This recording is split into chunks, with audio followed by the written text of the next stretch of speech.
Shri K V Thomas നമ്മളോടൊപ്പം telephone ലൈനിലുണ്ട്. Shri K V Thomas, കേരളത്തിൽ ശശി തരൂർ ഉയർത്തിയ ഒരു വിവാദം ഒന്ന് കെട്ടടങ്ങി വന്നതേയുള്ളൂ. രാഹുൽ ഗാന്ധിയുമായുള്ള അദ്ദേഹത്തിന്റെ കൂടിക്കാഴ്ചയൊക്കെ കഴിഞ്ഞപ്പോൾ പ്രശ്നങ്ങളൊക്കെ പരിഹരിക്കപ്പെട്ടു എന്നാണ് കരുതിയത്. പക്ഷേ ഇന്നിപ്പോൾ ശശി തരൂർ ഇന്ത്യൻ എക്സ്പ്രസിന് നൽകിയ അഭിമുഖത്തിൽ തുറന്നടിക്കുന്നത് കേരളത്തിൽ പാർട്ടിയിലുള്ള നേതൃപ്രതിസന്ധിയെക്കുറിച്ചാണ്. തനിക്കും തന്നോടൊപ്പമുള്ള മറ്റ് നേതാക്കൾക്കും പരാതിയുണ്ട്. ഘടകകക്ഷി നേതാക്കൾ തന്നോട് തന്നെ ഇത് പറഞ്ഞിട്ടുണ്ട്. ഇങ്ങനെ പോയാൽ മൂന്നാമത്തെ തവണയും പ്രതിപക്ഷത്തിരിക്കേണ്ടി വരും എന്ന് തരൂർ പറയുന്നുണ്ട്. അദ്ദേഹത്തിന്റെ നിലപാടുകൾ എന്നും അദ്ദേഹം ഒരു രാഷ്ട്രീയക്കാരനെ പോലെ അല്ല ചിന്തിക്കാറുള്ളതെന്നൊക്കെ ഈ അഭിമുഖത്തിൽ പറയുന്നുണ്ട്. ശശി തരൂർ ഇപ്പോൾ ഈ നിലപാട് വ്യക്തമാക്കുന്നത് പെട്ടെന്നുണ്ടായ ഒരു പ്രകോപനത്തിലാണെന്ന് അങ്ങ് കരുതുന്നുണ്ടോ? അല്ലെങ്കിൽ എന്താണ് ഇപ്പോഴത്തെ ഈ തുറന്നു പറച്ചിലിനൊക്കെ പുറകിലുള്ളത്? പെട്ടെന്നൊരു പ്രകോപനം കൊണ്ടാണ് അദ്ദേഹം ഇത് പറഞ്ഞത് എന്ന ഒരു കാഴ്ചപ്പാട് എനിക്കില്ല. കോൺഗ്രസിൽ കുറെ നാളുകളായി, പ്രത്യേകിച്ച് സോണിയാഗാന്ധി ഒരു ആക്റ്റീവ് പൊളിറ്റിക്സിന് മാറി നിന്ന സാഹചര്യത്തിൽ രാഹുൽ നേതൃത്വത്തിലേക്ക് കടന്നു വന്നപ്പോൾ വലിയ അസംതൃപ്തിയുണ്ട്. ഇപ്പോൾ 2019 ഞാൻ രാഹുലിനെ കണ്ടതിന് ശേഷം എനിക്ക് കാണാൻ കഴിഞ്ഞിട്ടില്ല. മറിച്ച് സോണിയാഗാന്ധിയുമായിട്ട് അന്നും ഇന്നും എനിക്ക് നല്ല ബന്ധമുണ്ട്. ഇതുതന്നെയാണ് ശശി തരൂരിന്റെ പ്രശ്നം. ശശി തരൂർ 2009 കോൺഗ്രസിലേക്ക് വരുമ്പോൾ ഞാൻ തെൻഡൻപുരത്തിലാണ് സോണിയാഗാന്ധി മുമ്പിൽ വെച്ചാണ് അദ്ദേഹത്തെ കാണുന്നത്. അദ്ദേഹം ലോകം മുഴുവൻ അറിയപ്പെടുന്ന ഒരു ഡിപ്ലോമാറ്റാണ്. അദ്ദേഹത്തെ മുഖം വ്യത്യസ്തമാണ്. അപ്പൊ അദ്ദേഹത്തെ നമുക്ക് പ്രയോജനപ്പെടുത്താൻ കഴിയണം.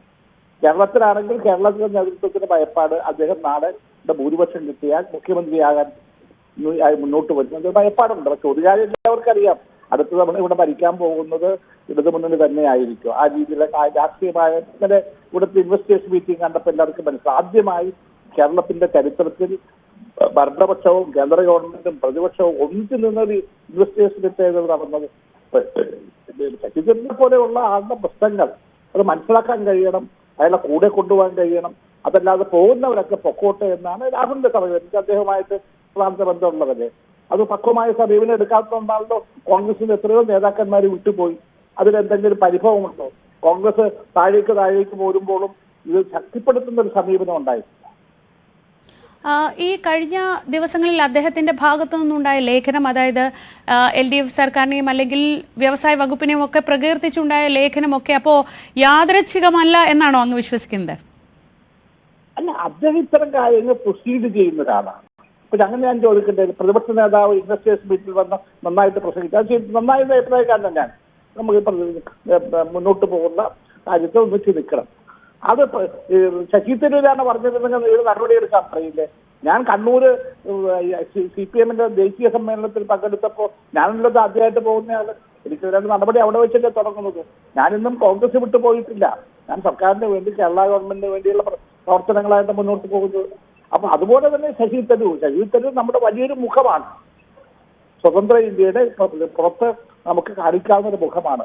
അത് വേണോ വേണ്ടെന്ന് കോൺഗ്രസ് ആലോചിക്കണം. അതായത് താങ്കളുടെ ഒക്കെ ഒരു വഴിയിലാണ് തരൂർ എന്നാണോ താങ്കൾക്ക് പെട്ടെന്ന് തോന്നുന്നത് എന്ന് ഞാൻ പറയുന്നത്? പക്ഷെ കോൺഗ്രസിനകത്ത് വളരെയധികം ആളുകളുണ്ട് കോൺഗ്രസിനെ സ്നേഹിക്കുന്ന, കോൺഗ്രസ് ശക്തമായ ദേശീയ രാഷ്ട്രീയത്തിൽ നിൽക്കണം എന്ന് ആഗ്രഹിക്കുന്നവരാണ്. ഞാൻ യെച്ചൂരിയുടെ അടുത്തൊരാളാണ്. യെച്ചൂരി ഉൾപ്പെടെ ഇവിടെ ഇടതുപക്ഷ പ്രസ്ഥാനവും കോൺഗ്രസ് ഏറ്റുമുട്ടുമ്പോഴും ദേശീയ തലത്തിൽ കോൺഗ്രസിന് മുന്നിൽ നിന്ന് നയിക്കണം എന്ന് പറഞ്ഞ ആളാണ് യെച്ചൂരി. പക്ഷെ എന്താ കോൺഗ്രസിന്റെ നിലപാട്? കോൺഗ്രസിന് വ്യക്തമായ രാഷ്ട്രീയ നിലപാടില്ല. BJP ഏറ്റവും കൂടുതൽ സഹായിക്കുന്നത് കോൺഗ്രസ് ആണ്, വേറെ ആരുമല്ല. ശശി തരൂരിന് വലിയ പരാതിയുണ്ട്. അദ്ദേഹത്തിന്റെ കഴിവുകൾ അല്ലെങ്കിൽ അദ്ദേഹത്തിന്റെ ഒരു പ്രാഗൽഭ്യം വേണ്ട രീതിയിൽ പാർട്ടി ഉപയോഗിക്കുന്നില്ല. ഇത്രയും തവണ MP ആയ ഒരാളാണ്. പക്ഷെ എന്നിട്ട് പോലും അർഹമായ അദ്ദേഹത്തിന് ഒരു പരിഗണന കിട്ടുന്നില്ല എന്നതാണ് അദ്ദേഹത്തിന്റെ പ്രധാനപ്പെട്ട പരാതികളിൽ ഒന്ന്. പക്ഷേ അങ്ങനെയൊന്ന് താങ്കളെ പോലെ ഒരു കോൺഗ്രസിൽ ദീർഘകാലം പ്രവർത്തിച്ച ഉന്നത പദവികളിലൊക്കെ ഇരുന്ന ഒരാളാണ് താങ്കൾ. അതുകൊണ്ട് തന്നെ താങ്കൾക്ക് ഇത് നോക്കിയാൽ മനസ്സിലാവുമല്ലോ.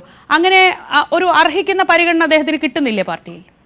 നമ്മൾ ഈ പുതിയ പാർലമെന്റ് വന്നതിന് ശേഷം, ഈ സെഷൻ തുടങ്ങിയതിനു ശേഷം എത്ര പ്രാവശ്യം ശശി തരൂരിനെ പോലെ ഒരാൾക്ക് പ്രസംഗിക്കാൻ കഴിഞ്ഞവിടെ? അവിടെ പബ്ലിക് അക്കൗണ്ട്സ് കമ്മിറ്റി വന്നത് പ്രതിപക്ഷത്തിന് കൊടുക്കുന്നതാണ്. ആർക്കാ കൊടുത്തത്? ആരാ എടുത്തത്? ഇപ്പൊ തന്നെ വലിയ ഉത്തരവാദിത്വമുള്ള ഒരാൾക്ക് തന്നെ അത് വീണ്ടും കൊടുത്തിരിക്കുന്നത്. എന്തുകൊണ്ട് ശശി തരൂരിനെ പോലെ പാർലമെന്റിൽ നന്നായിട്ട് പ്രസംഗിക്കാൻ കഴിയുന്ന, പ്രസന്റ് ചെയ്യാൻ കഴിയുന്ന ആളുകളെ പ്രയോജനപ്പെടുത്തുന്നില്ല?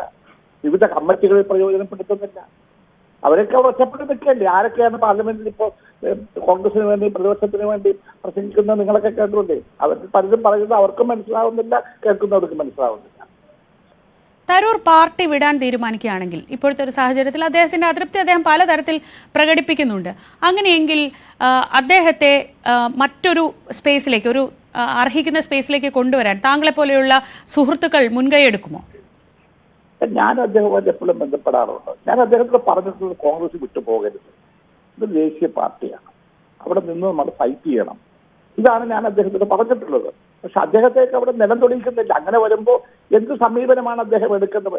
ഏതായാലും അദ്ദേഹം ഒരു കാരണവശാലും BJP-യിലേക്ക് പോകരുത് എന്ന് ഞാൻ അദ്ദേഹത്തോട് പറഞ്ഞിട്ടുണ്ട്. കാരണം വ്യത്യസ്തമായ രാഷ്ട്രീയ പാർട്ടിയാണ്, നമുക്ക് ഉൾക്കൊള്ളാൻ കഴിയാത്ത രാഷ്ട്രീയ പാർട്ടിയാണ്.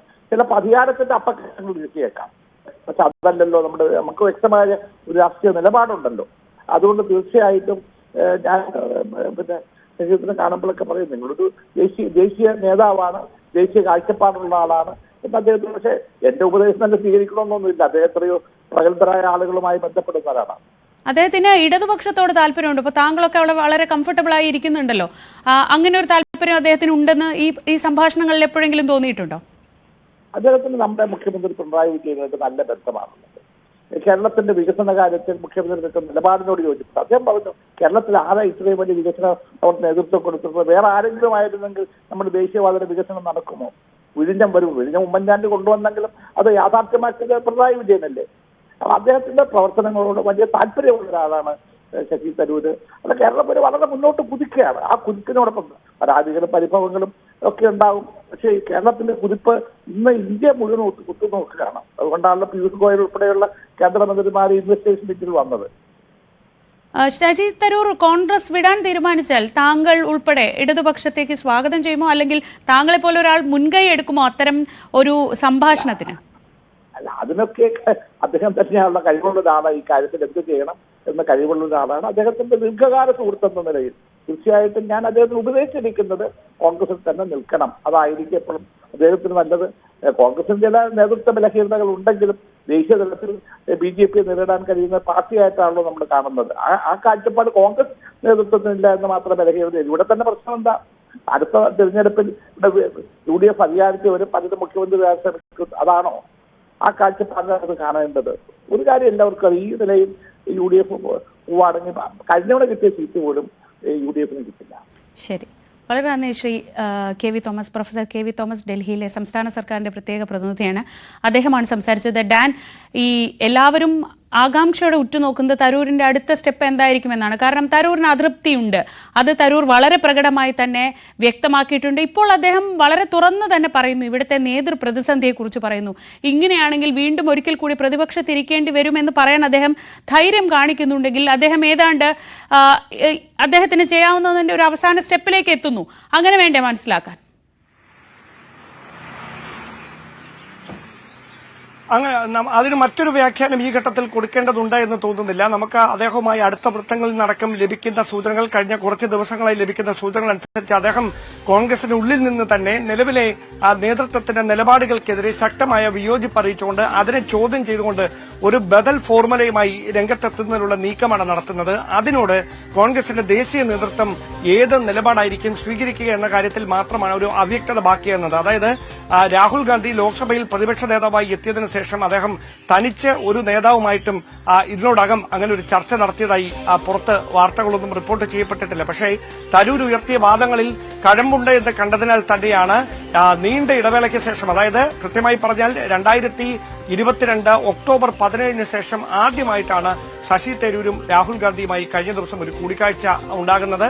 തരൂർ തന്റെ പലതവണ രാഹുൽ ഗാന്ധിയെ കാണാനായി അവസരം തേടിയിരുന്നെങ്കിലും അത് പല അവസരങ്ങളിലായി പല കാരണങ്ങൾ കൊണ്ട് നിഷേധിക്കപ്പെടുകയായിരുന്നു. പക്ഷേ ഏറ്റവും ഒടുവിൽ ഇംഗ്ലീഷ് ദിനപത്രത്തിൽ തരൂർ എഴുതിയ ലേഖനം അത് സംസ്ഥാന തലത്തിന് പുറമെ ദേശീയ തലത്തിലും വലിയ തരത്തിൽ ചർച്ചയായി മാറിയതിന് പിന്നാലെ കോൺഗ്രസ് ഹൈക്കമാൻഡ് തന്നെ ഈ വിഷയത്തിൽ ഇടപെടുകയായിരുന്നു. അങ്ങനെയാണ് ഈ പ്രശ്നത്തിൽ ശശി തരൂരുമായി ചർച്ച നടത്താൻ രാഹുൽ ഗാന്ധി സമ്മതമറിയിക്കുകയും അങ്ങനെ തരൂരിന്റെ തന്നെ ആവശ്യം പരിഗണിച്ചുകൊണ്ട് രാഹുൽ ഗാന്ധി അദ്ദേഹത്തെ 10 ജൻപതിൽ വെച്ച് കഴിഞ്ഞ ദിവസം നേരിൽ കണ്ട് സോണിയാഗാന്ധിയുടെ ഔദ്യോഗിക വസതിയിൽ വെച്ച് നേരിൽ കണ്ട് അദ്ദേഹത്തിന്റെ പരിഭവങ്ങളെല്ലാം കേൾക്കുകയും ചെയ്തത്. അതിനുശേഷം ഹൈക്കമാൻഡിന്റെ ഭാഗത്ത് നിന്ന് രാഹുൽ ഗാന്ധിയുടെ ഭാഗത്ത് നിന്ന് തരൂരിനെ അനുനയിപ്പിക്കുന്നതിന് വേണ്ടിയിട്ട് ഏത് തരത്തിലുള്ള ശ്രമങ്ങളായിരിക്കും ഇനി ഉണ്ടാകുക എന്നതാണ് അറിയാനുള്ളത്.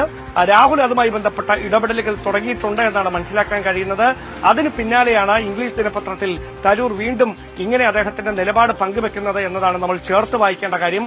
ഒരു കാര്യം ഉറപ്പാണ്, ഈ ലേഖനത്തിൽ അദ്ദേഹം പ്രധാനമായി എടുത്തു പറയുന്ന കാര്യം ദേശീയ തലത്തിൽ 19% മാത്രമാണ് കോൺഗ്രസിന് കഴിഞ്ഞ തെരഞ്ഞെടുപ്പിൽ ലഭിച്ച വോട്ട് വിഹിതം. അതുകൊണ്ട് ഇനി ഒരിക്കലും തെരഞ്ഞെടുപ്പിൽ വിജയിച്ച് അധികാരത്തിലേക്ക് എത്താൻ കഴിയുകയില്ല. അവിടെ അധികമായി ഏതാണ്ട് 26% മുതൽ 27% വരെയായി ഈ വോട്ട് വിഹിതം കോൺഗ്രസ് തന്നെ വർദ്ധിപ്പിക്കേണ്ടതുണ്ട്. അതിന് കോൺഗ്രസിന്റെ പരമ്പരാഗത വോട്ട് ബാങ്കിൽ മാത്രം ഉറച്ചു നിൽക്കുന്നതുകൊണ്ടായില്ല. അതിനപ്പുറത്തേക്ക് എതിർ രാഷ്ട്രീയ കക്ഷികളുടെ വോട്ടുകൾ കൂടി, ആ പാർട്ടികളുടെ അനുഭാവികളുടെ വോട്ടുകൾ കൂടി കോൺഗ്രസ് സ്ഥാനാർത്ഥികൾക്ക് ലഭിക്കുന്ന സാഹചര്യം ഉണ്ടായാലേ വിജയിക്കാൻ കഴിയുകയുള്ളൂ. തിരുവനന്തപുരത്ത് അതിന്റെ പ്രകടമായ ഉദാഹരണം തനിക്ക് ലഭിച്ച വോട്ടുകളാണ്.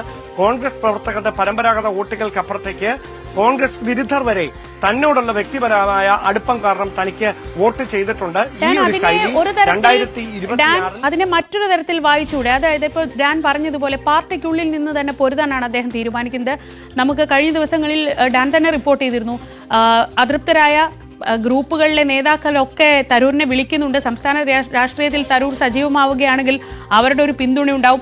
അതിനോട് ചേർത്ത് പറയേണ്ടത് തനിക്ക് ഈ കോൺഗ്രസ് വോട്ടുകൾക്ക് അപ്പുറത്തേക്കുള്ള ഒരു പിന്തുണയുണ്ട്, ഒരു ആക്സെപ്റ്റൻസ് ഉണ്ട്. അതുകൊണ്ട് തന്നെ തനിക്ക് വേണമെങ്കിൽ പാർട്ടിക്കകത്ത് ഒറ്റയ്ക്ക് നിൽക്കാനുള്ള ഒരു ധൈര്യമുണ്ട് എന്നതുകൂടി അതിൽ നിന്ന് വായിച്ചൂടെ? അതായത് ലീഗ് ഉൾപ്പെടെയുള്ള UDFിലെ പ്രധാനപ്പെട്ട ഘടകകക്ഷികൾ തരൂരിന് അനുകൂലമായ ഒരു നിലപാടാണ് പരോക്ഷമായും പ്രത്യക്ഷമായും സ്വീകരിച്ചിരിക്കുന്നത് എന്ന് വേണം പറയാൻ. അതുകൊണ്ട് തന്നെയാണ് അവരുടെ കൂടി ഒരു പിൻബലത്തിലാണ് തരൂർ അദ്ദേഹത്തിന്റെ നിലപാടിങ്ങനെ ഉറച്ചു പറയുന്നത്. പ്രതിപക്ഷ നേതാവ് VD സതീശന് പുറമെ കഴിഞ്ഞ ദിവസം ഈ ഗ്ലോബൽ ഇൻവെസ്റ്റേഴ്സ് മീറ്റിൽ ലീഗ് പ്രതിനിധിയായി PK കുഞ്ഞാലിക്കുട്ടിയും അവിടെ പങ്കെടുത്തിരുന്നു. അത് കൃത്യമായി തരൂർ മുമ്പോട്ട് വെച്ച ആശയങ്ങൾ കോൺഗ്രസിലെ പ്രത്യേകിച്ച് വിദ്യാസമ്പന്നരായ വളർന്നുവരുന്ന യുവതലമുറയിലെ ഒരു വലിയ വിഭാഗം അദ്ദേഹത്തെ പിന്തുണയ്ക്കുന്നു എന്നൊരു വിലയിരുത്തലിലാണ് അദ്ദേഹവും അദ്ദേഹത്തെ അനുകൂലിക്കുന്നവരും. അതായത് കേവലം രാഷ്ട്രീയത്തിനപ്പുറം വികസന കാര്യത്തിൽ രാഷ്ട്രീയത്തിന് അതീതമായ ഒരു കാഴ്ചപ്പാട് വേണം മുമ്പോട്ട് വെക്കാൻ. അങ്ങനെ ഉണ്ടെങ്കിൽ മാത്രമേ അധികാരത്തിലേക്ക് തിരികെ കോൺഗ്രസിന് എത്താൻ കഴിയുകയുള്ളൂ എന്ന നിലപാടാണ് തരൂർ ആവർത്തിക്കുന്നത്. പക്ഷേ അതിൽ വിയോജിപ്പ് രേഖപ്പെടുത്തിക്കൊണ്ടാണ് സംസ്ഥാനത്തെ മുതിർന്ന നേതാക്കൾ പലരും രംഗത്തെത്തുന്ന സാഹചര്യമുണ്ടായത്. അതോടൊപ്പം ഒരു ഒളിയമ്പ് കൂടി ഈ ലേഖനത്തിലുണ്ട്, അത് നമ്മൾ കാണാതിരുന്നുകൂടാ. അതായത് അദ്ദേഹം പറയുന്നത് സോണിയാഗാന്ധിയും മൻമോഹൻ സിംഗും മുതിർന്ന നേതാവായ രമേശ് ചെന്നിത്തലയും ഉൾപ്പെടെയുള്ളവർ നിർബന്ധിച്ചിട്ടാണ് താൻ പാർട്ടിയിലേക്ക് വന്നത്, കോൺഗ്രസിലേക്ക് 2009 വരുന്ന സാഹചര്യമുണ്ടായത്. എന്നിട്ട് അതേ നേതാക്കൾ തന്നെ, അല്ലെങ്കിൽ അദ്ദേഹം പേര് പരാമർശിക്കപ്പെട്ട നേതൃനിരയിൽ ഉൾപ്പെട്ടയാളാണ് രമേശ് ചെന്നിത്തല. അതേ രമേശ് ചെന്നിത്തല തന്നെ തരൂരിനെതിരെ വലിയ വിമർശനവുമായി സംസ്ഥാനത്ത് ഈ ലേഖന വിവാദത്തിന് പിന്നാലെ രംഗത്ത് വരുന്ന ഒരു പശ്ചാത്തലമുണ്ടായിരുന്നു. അത് അവിടെ ഒരു മുന്നറിയിപ്പ് കൂടിയായി മാറുകയാണ്.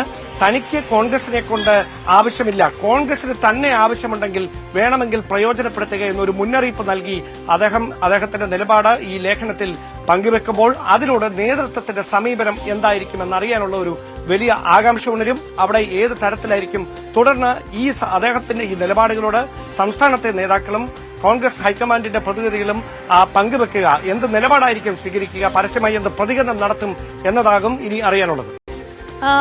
ഡാൻ, ഈ തരൂരിന്റെ പ്രതികരണങ്ങളിൽ തരൂരിന്റെ പരാമർശങ്ങളിൽ നേതാക്കൾ നടത്തിയ പ്രതികരണങ്ങൾക്കെതിരെ ഹൈക്കമാൻഡിന് ഒരു വിരുദ്ധ അഭിപ്രായമൊക്കെ ഉണ്ടായിരുന്നു. അങ്ങനെ രൂക്ഷമായ പ്രതികരണങ്ങൾ നടത്തേണ്ടിയിരുന്നില്ല, അല്ലെങ്കിൽ ആ പ്രതികരണങ്ങൾ മറ്റുള്ളവർക്ക് ഒരു ആയുധം കൊടുക്കുകയാണ് ചെയ്തത് എന്നൊക്കെ ഒരു നിലപാട് ഹൈക്കമാൻഡിന് ഉണ്ടെന്നാണ് മുൻപ് പറഞ്ഞു കേട്ടിട്ടുള്ളത്. അങ്ങനെയെങ്കിൽ തരൂരിന്റെ കാര്യത്തിൽ വലിയ ഇടപെടലുകൾ സംസ്ഥാനത്ത് നടത്തേണ്ടതില്ല, അത് വേണമെങ്കിൽ, അത് പ്രതിപക്ഷ നേതാവിന്റെ വാക്കുകളിലും ഉണ്ടായിരുന്നു, തരൂർ വർക്കിംഗ് കമ്മിറ്റി അംഗമാണ്, ഞങ്ങളൊക്കെ വളരെ ചെറിയവരാണ് എന്ന അദ്ദേഹത്തിന്റെ ഒരു പരോക്ഷ പരിഹാസ പരാമർശവും അതിന്റെ ഭാഗമായിരുന്നു.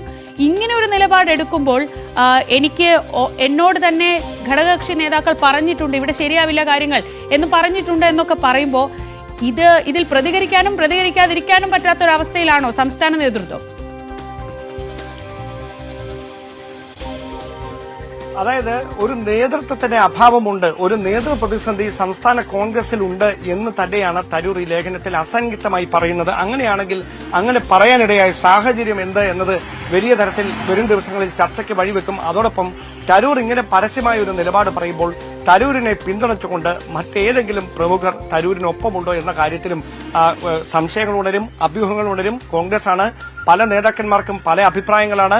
അത് നേരിട്ടല്ല എങ്കിലും മറ്റ് മാർഗങ്ങളിലൂടെയെങ്കിലും മാധ്യമങ്ങളെ അവരെ അറിയിക്കുക സ്വാഭാവികമാണ്. അങ്ങനെയാണെങ്കിൽ തരൂർ ഇങ്ങനെ നേതൃത്വത്തിന്റെ അഭാവം സംസ്ഥാന കോൺഗ്രസിൽ ഉണ്ട് എന്ന് പറഞ്ഞു വെക്കുന്നത് തന്നെ അവിടേക്ക് പ്രതിഷ്ഠിക്കണമെന്ന ഉദ്ദേശത്തോടെയാണോ, അതിനപ്പുറത്തേക്ക് മറ്റാർക്കെങ്കിലും വേണ്ടി തരൂർ നടത്തുന്ന തുറന്ന പോരാട്ടമാണോ ഇപ്പോൾ ഉണ്ടാകുന്നത് എന്നതൊക്കെ വലിയ ചർച്ചകൾക്ക് വഴിവെക്കും. അതോടൊപ്പം തുടർച്ചയായി ഇംഗ്ലീഷ് ദിനപത്രങ്ങളിൽ തരൂർ ഇങ്ങനെ ലേഖനം എഴുതുന്നതിന്റെ ഉദ്ദേശം, അല്ലെങ്കിൽ തരൂരുമായി ബന്ധപ്പെട്ട കാര്യങ്ങൾ ഇംഗ്ലീഷ് ദിനപത്രങ്ങളിൽ കൃത്യമായി പരാമർശിക്കപ്പെടുന്നതിന്റെ ഉദ്ദേശം അത് സംസ്ഥാനത്ത് മാത്രം ഒതുങ്ങി നിൽക്കുന്ന ഒരു ചർച്ചയായി മാറരുത്. അതിനപ്പുറത്തേക്ക് തരൂർ മുമ്പോട്ട് വെക്കുന്ന നിലപാടുകൾ ദേശീയ തലത്തിൽ തന്നെ ശ്രദ്ധിക്കപ്പെടണം എന്ന കൃത്യമായ ഉദ്ദേശത്തോടെ തന്നെയാണ് ആ ലേഖനങ്ങൾ അല്ലെങ്കിൽ ആ അഭിമുഖങ്ങൾക്ക് അദ്ദേഹം ഇംഗ്ലീഷ് ദിനപത്രങ്ങൾക്ക് അവസരം നൽകുന്നതെന്ന് പറയേണ്ടി വരും. കാരണം തരൂർ മറുവഴി തേടുമോ, തരൂർ കൈപ്പറ്റി വിടുമോ, ഇതൊക്കെ വലിയ തരത്തിൽ ചർച്ചയായി മാറിയ കാര്യങ്ങളാണ്. ഇതിനു മുൻപും അത്തരത്തിലുള്ള ചർച്ചകളൊക്കെ ഉണ്ടായിട്ടുണ്ട്.